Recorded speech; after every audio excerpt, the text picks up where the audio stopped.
Okay, hello guys. Another video. Raider 150 Fi. Nagpakabit po si Sir Billy Carino ng Zenlo X1 Plus. At ito po yung naging setup natin. 3-way switch from Zenlo. Ito yung white niya. Then ang yellow light. Yellow light is yung high niya.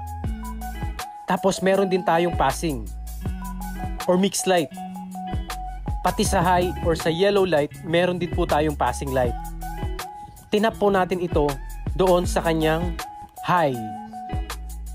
Kaya pwede mo rin gamitin yung high beam or yung mixed light pag naka-high yung iyong headlight.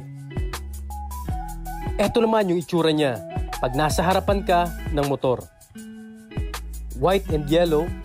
Then pag nag-white ka at nag-passing, iilaw pati yung headlight.